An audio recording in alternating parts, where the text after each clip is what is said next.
Hello students! Today we're studying a new book by Roald Dahl. It's called Charlie and the Chocolate Factory. So we're starting with chapter 1. Chapter 1.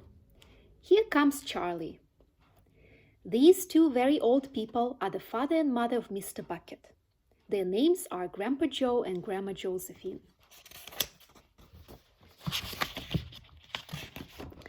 And these two very old people are the father and mother of Mrs. Bucket. Their names are Grandpa George and Grandma Georgina. This is Mr. Bucket, and this is Mrs. Bucket. Mr. and Mrs. Bucket have a small boy whose name is Charlie Bucket. This is Charlie. How do you do? And how do you do? And how do you do again? He's pleased to meet you. The whole of this family, the 6 grown-ups, count them, and little Charlie Bucket lived together in a small wooden house on the edge of a great town.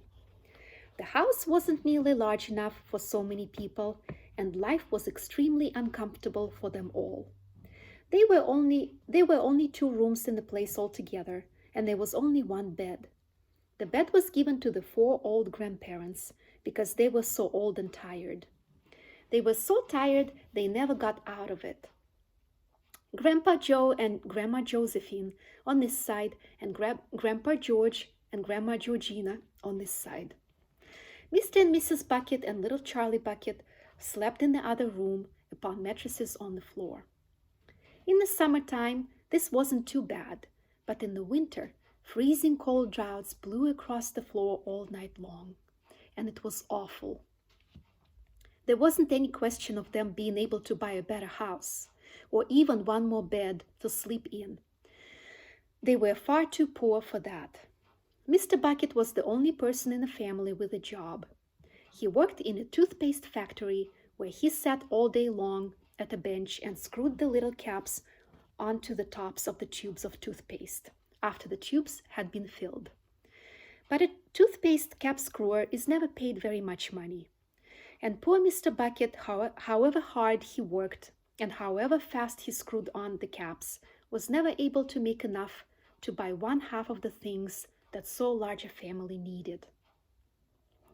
There wasn't even enough money to buy proper food for them all. The only meals they could afford were bread and margarine for breakfast, boiled potatoes and cabbage for lunch, and cabbage soup for supper. Sundays were a bit better. They all looked forward to Sundays because then, although they had exactly the same, everyone was allowed a second helping. The Buckets, of course, didn't starve, but every one of them, the 2 old grandfathers, the 2 old grandmothers, Charlie's father, Charlie's mother, and especially little Charlie himself, went about from morning till night with a horrible empty feeling in their tummies. Charlie felt it worst of all, and although his father and mother often went without their own share of lunch or supper so that they could give it to him, it still wasn't nearly enough for a growing boy. He desperately wanted something more filling and satisfying than cabbage and cabbage soup. The one thing he longed for more than anything else was chocolate. Walking to school in the mornings, Charlie could see great slabs of chocolate piled up high in the shop windows, and he would stop and stare and press his nose against the glass, his mouth watering like mad. Many times a day, he would see other children taking bars of creamy chocolate out of their pockets and munching them greedily, and that, of course, was pure torture. Only once a year on his birthday did Charlie Bucket ever get to taste a bit of chocolate. The whole family saved up their money for that special occasion, and when the great day arrived, Charlie was always presented with 1 small chocolate bar to eat all by himself. And each time he received it on those marvelous birthday mornings, he would place it carefully in a small wooden box that he owned and treasure it as though it were a bar of solid gold. And for the next few days, he would allow himself only to look at it, but never to touch it. Then at last, when he could stand it no longer, he would peel back a tiny bit of the paper wrapping at one corner to expose a tiny bit of chocolate, and then he would take a tiny nibble, just enough to allow the lovely sweet taste to spread out slowly over his tongue. The next day, he would take another tiny nibble, and so on and so on. And in this way, Charlie would make his 6-penny bar of birthday chocolate last him for more than a month. But I haven't yet told you about the whole awful thing that tortured little Charlie, the lover of chocolate, more than anything else. This thing, for him, was far, far worse than seeing slabs of chocolate in the shop windows or watching other children munching bars of creamy chocolate right in front of him. It was the most terrible, torturing thing you could imagine, and it was this.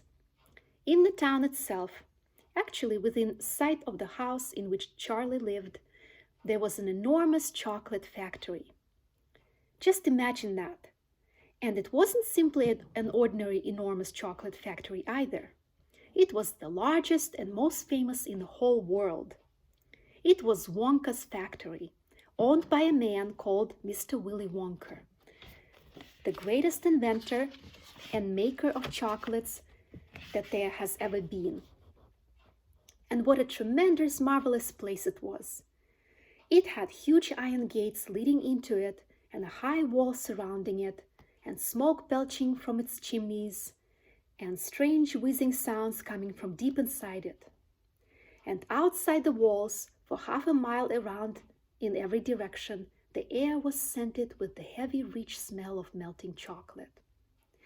Twice a day, on his way to and from school, little Charlie Bucket had to walk right past the gates of the factory. And every time he went by, he would begin to walk very, very slowly, and he would hold his nose high in the air and take long, deep sniffs of the gorgeous chocolatey smell all around him. Oh, how he loved that smell. And oh, how he wished he could go inside the factory and see what it was like. All right, so this is the end of chapter 1. Please see the questions in a separate video file. Good luck, and I'll see you tomorrow. Bye.